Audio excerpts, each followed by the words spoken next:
जेके असांजा हिते आयल मोअज़्ज़िज़ीन डिपार्टमेंट जा ऑफिशियल्स, ख़ासि तौर ते अॼु हुते असां सां वेठल जेके हैदराबाद जा प्रोग्रेसिव फार्मर्स या असांजा जेके फार्मर्स हिते आयल आहिनि, मां उन सभिनि खे वेलकम कयां थो। ऐं हिकिड़ी खुली कचारी जो ट्रेंड जेको आहे इहो तव्हां ॾिठो त हर डिपार्टमेंट जी तरफ़ों पाकिस्तान पीपल्स पार्टी जी तरफ़ों हर डिस्ट्रिक्ट में हर जगह ते रखियो वियो, जीअं माण्हू मिनिस्टर्स सां या जेके कंसर्न इदारे या इदारे जा माण्हू आहिनि उनखे पंहिंजी ॻाल्हि ॿुधाए सघनि, उनजो मिली करे पाण सोल्यूशन कढी सघूं जेको बि प्रॉब्लम हुजे उनजो। अॼु हिते अचण जो मक़सदु तव्हां सभिनि दोस्तनि सां मिलण बि हुयो। असां सम्झूं था त ख़ासि तौर ते एग्रीकल्चर में केतिरी कमु करण जी ज़रूरत आहे ऐं कमु कयूं बि अथा। मां हाणे बि अॼु जेको विज़िट आहे उन में हिन खां अॻु में हिकु प्रोग्राम टंडो ॼाम में बि करे आयुमि जेको रिसर्च विंग वारनि जी तरफ़ों हुयो। उन में असां सां नदीम शाह साहब बि वेठा आहिनि, महमूद शाह साहब वारा, ॿिया बि आबादगार जा जेके बि प्रोग्रेसिव हितां जा इलाइक़े जा फार्मर्स आहिनि, ज़मींदार आहिनि, उहे बि हुया। ऐं इन्हनि जी ई इहो चवणु हुयो असांखे त टेक्नोलॉजिकली पाण खे एडवांस थियणो खपे, साइंटिफिकली पाण खे एडवांस थियणो खपे एग्रीकल्चर में। ख़ासि तौर ते अॼु जेको असांजो इहो फंक्शन हुयो, इहो असां हिकिड़ो लैब जेके आहिनि उहो स्पीड ब्रीडिंग लाइ उहे लैब असां तयारु कयासीं, जेके पाकिस्तान में वन ऑफ इट्स काइंड इहे लैब हुया। त उन प्रोग्राम खां पोइ हाणे हिते पुॻा आहियूं। असल में एक्चुअली तव्हां सभिनि सां मिलूं, तव्हांजा मसइला बि ॿुधूं, ख़ासि तौर ते तव्हांजो मशवरा बि वठूं। पर अॼु अचण जो मक़सदु इहो बि हुयो त असां हिकिड़ो पाकिस्तान पीपल्स पार्टी जे चेयरमैन ऐं चीफ मिनिस्टर मुराद अली शाह साहब ऐं असां मां लफ़्ज़नि लाइ इस्तेमालु कयां थो त हिते असांजा उन सब कमेटी जेकी ठही उन जा मेंबर्स बि हिते मौजूदु आहिनि। असां हिकिड़े कलेक्टिव्स ते कमु कयोसीं ऐं उहो कलेक्टिव्स छा आहे, उन में छा फ़ाइदो। अगरि मां उनखे थोरो आसान ॿोली में ॻाल्हायां त उहो इहो आहे त जॾहिं बि तव्हां का मैकेनाइज़ेशन, का बि मशीनरी, को ट्रैक्टर, का इम्प्लीमेंट्स, को हर को कंहिं क़िस्म जो बि मशीना ॾींदा आहियो तव्हां पंहिंजे माण्हुनि खे, त उहे थी सघे थो हिकु लिमिटेड माण्हुनि ताईं पहुतियूं हुयूं ऐं उनजो एतिरो इम्पैक्ट न पवंदो हुयो। हाणे असां इहो चाहियूं था त असांजा जीअं कणक वारे टाइम ते असां सब्सिडी पंहिंजे नंढे फार्मर खे ॾिनीसीं, जीअं असां डिस्प्यूट मामला थिया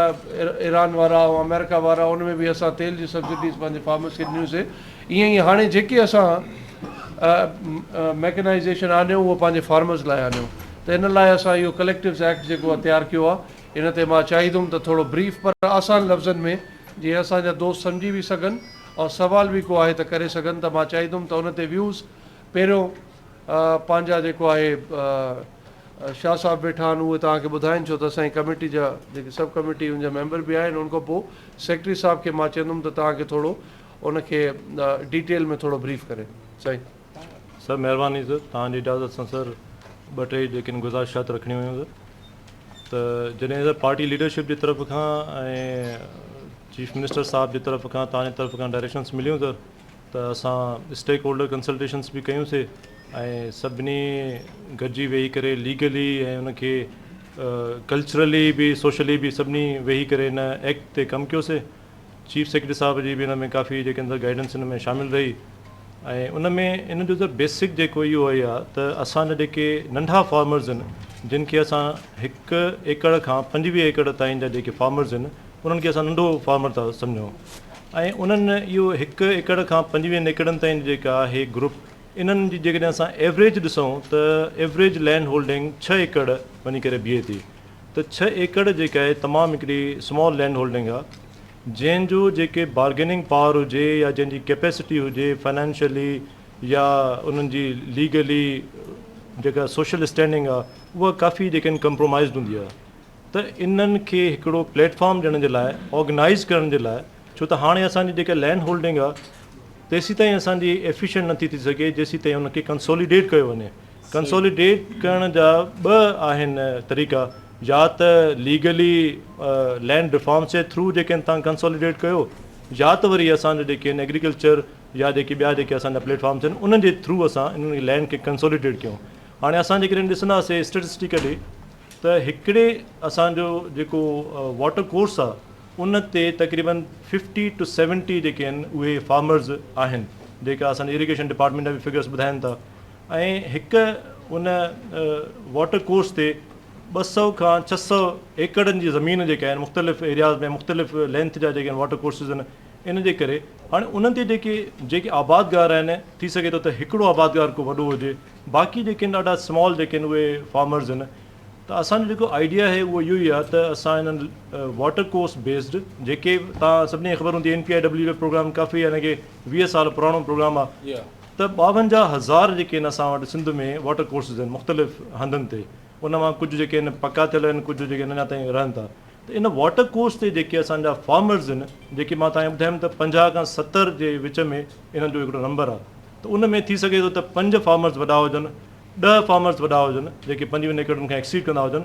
बाक़ी सभु जेके आहिनि असांजा नंढा ज़मींदार आहिनि। ऐं उन्हनि नंढनि ज़मींदारनि खे हिकिड़ो प्लेटफॉर्म ॾियण जे लाइ, उन्हनि खे ऑर्गेनाइज़ करण जे लाइ, उन्हनि जी जेका ज़मीन आहे उनखे कंसोलिडेट करण जे लाइ इहो सॼो जेके आहिनि सर सिंध, हाणे इन एक्ट खे असां चऊं था Sindh farmers agricultural collectives act 2026।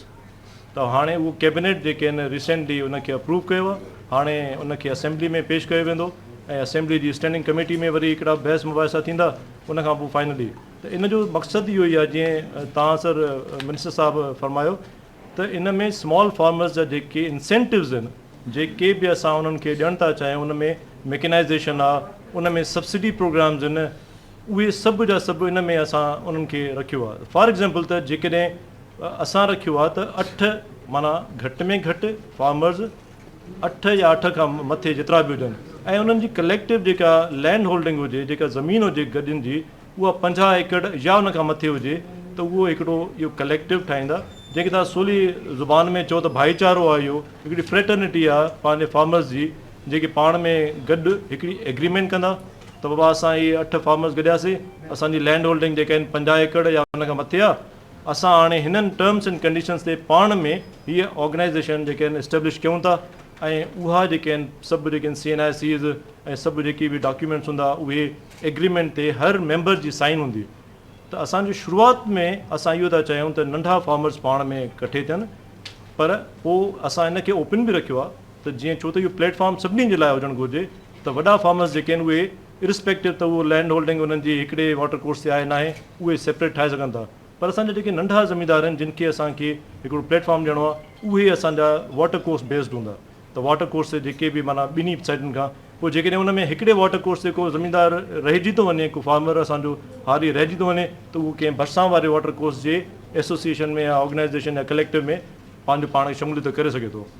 त इहो असांजो जेके आहिनि इहो आइडिया आहे, जंहिंखे जेके आहिनि असां अॼु चयोसीं त तव्हां सभिनी मुंहिंजे ख़्याल में त अख़बार में बि पढ़ियो हूंदो त गवर्नमेंट हिन ते कमकार करे थी, ऐं असां जेके आहिनि काफ़ी हिन जी कई आहे, पर अॼु जी जेका मीटिंग आहे इहा पूरे सिंध में पहिरीं मीटिंग आहे जेका असां फार्मर्स सां कयूं था, त जीअं असां फॉर्मली इन खे असां तव्हां सभिनी जे साम्हूं पेश करे सघूं। ठीकु आहे, थैंक यू ज़मान। बसि इहो जीअं तव्हां ॿुधो त असां कलेक्टर्स कीअं वाटर कोर्स ते हूंदा, केतिरा माण्हू हूंदा, ऐं कीअं उहो कंबाइन थींदा, कीअं कंसोलिडेट थींदी ज़मीन, ऐं कीअं असां चाहियूं था त जेके इंसेंटिव्स आहिनि नंढे फार्मर जा उहे पहिरियों प्रोटेक्ट थियनि, पोइ वॾा फार्मर्स बि हिन में ईंदा। ऐं हिन जो स्केल आहिस्ता आहिस्ता ऑब्वियसली मैकेनाइज़ेशन जो अञा वाधो वेंदो, या इंसेंटिव्स जो या सब्सिडीज़ में जीअं हाणे था, हूअं ई असां एतिरो बहितरीनु तरीक़े सां तव्हां ॾिठो आहे जॾहिं खां डिजिटलाइज़ शयुनि खे कयो आहे, त तव्हां ॾिठो हूंदो त वीट सपोर्ट प्रोग्राम में बि असां माण्हुनि खे डायरेक्ट पैसा मोकिलियासीं। मां सम्झां थो प्रॉब्लम्स थिया हूंदा किथे न किथे रेवेन्यू जा इशूज़ थिया हूंदा, किथे असांजे डिपार्टमेंट जा बि कुझु इशूज़ थिया हूंदा, लेकिन जिथे बि दुनिया में तव्हां ॾिसंदो शयुनि खे जॾहिं डिजिटलाइज़ ऐं डायरेक्ट कयो वियो आहे त उते वधि में वधि माण्हुनि खे पंहिंजो हक़ु मिलियो आहे। त हिन में बि जॾहिं असां वीट सपोर्ट प्रोग्राम कयोसीं, उन में या असां जेको तव्हांजो फ्यूल सब्सिडी ॾिनीसीं, उन में बि तव्हांखे डायरेक्ट पैसा आया आहिनि। हाणे उन में बि कुझु कंप्लेन्स असांखे ज़रूरु आयूं आहिनि जंहिंजो एड्रेसल थींदो। हे सिस्टम नओं आहे। मां सम्झां थो हर कोई इहो ई सवाल कंदो त 15 लाख हारी आहिनि त 3.5 लाख अञा ताईं छो। नए सिस्टम में ट्रांज़िशन फेज़ में टाइम लॻंदो आहे शयुनि खे बहितर करण लाइ। Coming back to the collectives, इन में बि तव्हांखे जेके असांजा ॿाहिरि आहिनि जेके हारी आहिनि जंहिंजी लैंड होल्डिंग घटि आहे या वधीक आहे, वधीक वारनि खे बि फ़ाइदो थींदो, पर वधीक फ़ाइदो जेको आहे तव्हांजा हक़ूक़ जेके आहिनि तव्हांजो जेको उहे प्रोटेक्ट थींदा पंहिंजे नंढे फार्मर जो। त इहे असांजी पहिरीं गैदरिंग आहे जेकी असां शुरूआति जो हैदराबाद में कई आहे। असां जाॾे काॾे वेंदासीं सभिनि खे ॿुधाईंदासीं इन बारे में, छो त एजुकेट करणु माण्हुनि खे, दोस्तनि खे, उन्हनि खे इन जो फ़ाइदो ॿुधाइणु तमामु ज़रूरी आहे। असांजा वॾा इनकलाबी क़दम रहिया आहिनि। असां सम्झूं था नयूं शयूं आणियूं था, इन लाइ उनखे नई शइ खे अडॉप्ट करण में, सम्झण में ऐं उनखे वरी प्रैक्टिकल करण में टाइम लॻंदो आहे। इन लाइ असांजे एक्सटेंशन विंग बि हिते वेठी आहे। उन्हनि खे चवंदासीं त हिते जेके असांजा प्रोग्रेसिव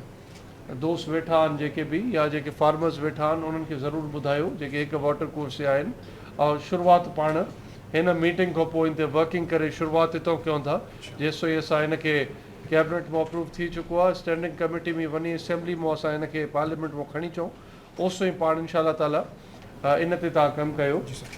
ऐं मां इहो सेक्रेटरी साहिब खे बि चवंदुमि त इन जो जेको स्ट्रक्चर आहे, जेके रिक्वायरमेंट्स आहिनि जेको माण्हुनि खे, उनखे एतिरो आसान कयो वञे जीअं हर माण्हू जेको आहे हिन ज़िमरे में आसानी सां अची सघे, बजाए जेको आहे इन जूं कॉम्प्लिकेशन्स वधनि। त मां हिकु दफ़ो वरी शुक्रगुज़ार आहियां। तव्हां सभिनि जो को सुवालु हूंदो, मां सम्झां थो तव्हांजा सुवाल हिन खां हटिजी बि हूंदा, उनजो बि जवाबु ॾींदासीं ज़रूरु। ख़ासि तौर ते मीडिया वारा दोस्त बि बीठा आहिनि, उन्हनि जो बि शुक्रिया अदा कयां थो।